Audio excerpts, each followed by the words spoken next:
Preparations for the memorial and funeral services for the late Pope Francis are currently underway. Here at home, a memorial service is being held at the Cathedral of Christ the King. Let's take you there now, where our reporter Khayelihle Khumalo is for more. Kaya, it's been very busy since the news broke of the passing of Pope Francis, and I can see behind you already some movement. Talk to us about the preparations for the day and, of course, the activities that we envision. Well, certainly, Sakina, it's been really an outpouring of condolences from far and wide, even right here in South Africa.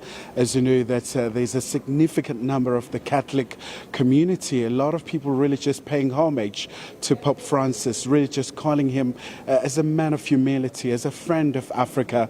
As you know, that he was really outspoken about calling for peace, long-lasting peace in South Sudan and so many parts here in Africa where really it's quite restive, whether it's Sudan and many other parts of the continent. But also, we do expect also the ANC delegation, a very high-level delegation led by the party's Secretary General, Khayelihle Khumalo, to be part of the proceedings here. In fact, joining us now is the ANC's national spokesperson, Mahlengi Mutsiri. So once again, ma'am, when the Pope passed away, we saw your statement where you called him as a global moral compass, but also as a friend of Africa. Just your presence here, tell us about the importance of today.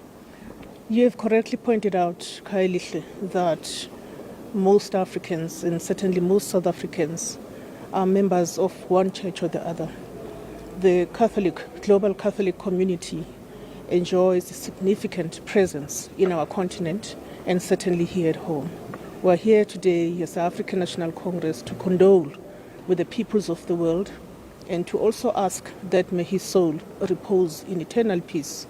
A good man, a man who said things that were uncharacteristic of a pope, a man who opined very progressively on strifes in Africa, a man that we call the friend and the ally of Africa. And so as we come here today to condole with the Roman Catholic Church and the Christian leadership community more globally, we condole and we remind the Catholics all over the world and certainly in our country, and they may be reminded of Psalm 121, which is referred to as the Song of Ascent. It goes on to say, I lift up my eyes up to the hill, for whence cometh my help.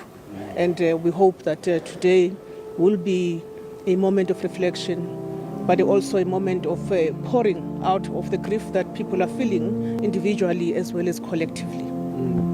Mahlengi, we know that the Pope was very quite vociferous about the current situation in the Middle East. In fact, during the last Easter service, he spoke about cessation of hostilities in that part of the world, especially the deplorable conditions in Gaza. It's a message that your party have been really echoing. I would imagine that it's going to be a very big task for the next Pope in terms of sustaining and making sure that this legacy is well preserved. It could certainly be said that he did cause major disruptions in the Vatican.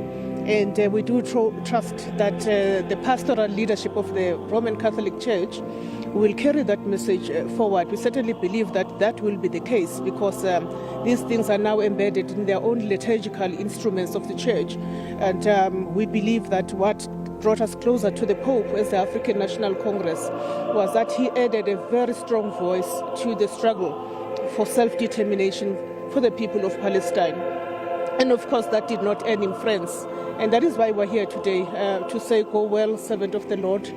You played your part, and those of us who remain behind, may we be propelled by your teachings.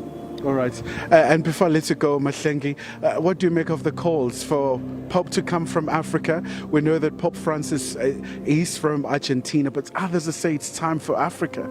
Well, you know, we are very loath to comment on issues of selection processes of leadership of the Church.